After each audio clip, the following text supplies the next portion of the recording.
Pasmado ang bunganga. Beep, beep, beep, beep, beep. Ang tagalupa na viral ang mukha. Bip, bip, bip, bip, bip. Bumibip, bip, bip, bip, bip, bip, bip, bip, bip, bip, bip na ba? Ang lahat. Martian. Beep, beep, beep, beep. Enrico Pañero. Bip, bip, bip, bip, bip. Beep, beep, beep, Bip, bip, bip, bip, bip. Bip, bip, bip, bip, bip. Titilaok! Titilaok! Beep, beep, beep, beep, beep. Ito na ang 101.1 Yes FM Balitang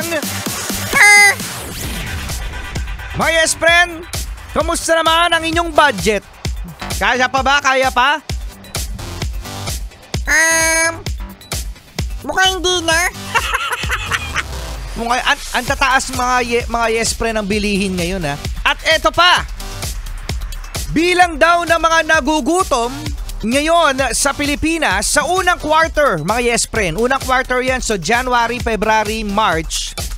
Unang quarter ng taon. Aba, dumami!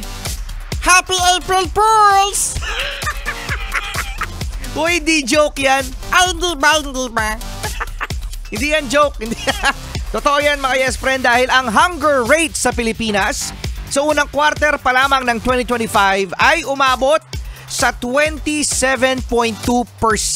So ibig sabihin yan na nagsabi no, na nagugutom sila mga yes friend. So ibig sabihin no, na hindi sapat no, ang pagkain na nasa mesa ng mga Pinoy. Sinisisi ito mga yes friend dahil sa mataas na bilihin pa rin dahil sa yung pork. Di ba nung nagkaroon ng sakit, foot and mouth disease ng mga baboy, ng pork, mga yes friend tumaas, no? Ngayon wala naman na tayo nababalitaan ng mga ganyang sakit ng mga baboy. Hanggang ngayon mataas pa rin ang presyo ng pork. Na! Oo, no? Imagine Martian, ano? Ang presyo ngayon ng pork ay naglalaro sa 330 pesos hanggang 470 pesos. Ang mahal naman! Oo, mahal ano?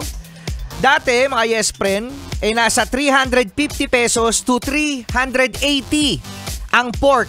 Ngayon, ulitin natin, 330 pesos hanggang 470 pesos. Hindi na siya nagbaba. Ganoon naman talaga kapag nagtataas, hindi na bumababa. Nga! Hindi na bababa, no? At eto mga yes friend, ang bigas. In fairness naman, naibaba naman ang presyo ng bigas. Dati ay 49 pesos kada kilo. Ngayon naman, naglalaro na mga yes friend sa 45 pesos. Wow! Akala ko 20 na. Akala ko 20 pesos na yung bigas. Hindi pa pala. Hindi pa. Malapit na. 45 pesos. Malapit na mag-20. Na! Malapit na. Malapit na!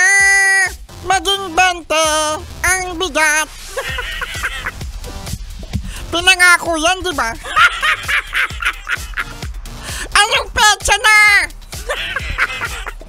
3 years na. 45 pesos pa rin mga yes. Gumagawa naman daw ng paraan. Okay. Okay. Gumagawa naman ng paraan mga yes friend. No, umasa pa rin, no? Promise mga yes friend, ano? Totoo na kapag napamura ang mga pagkain, no? Masayang-masaya talaga ang Pilipino. Yes, tandaan mga yes friend ha, na agriculture country ang Pilipinas. So that means na maganda ang ating lupa, no? Maganda rin ang dapat ang ani. So, anyayari? Happy April Fools! Happy April Fools, mga yes friend! Kasama nyo pa rin, Enrico Pañero. At Martian, grabe! Ang pangit-pangit ko! Walang naniwala. Happy April Fools! Pangit ko, ha? Yo solo sé que montaron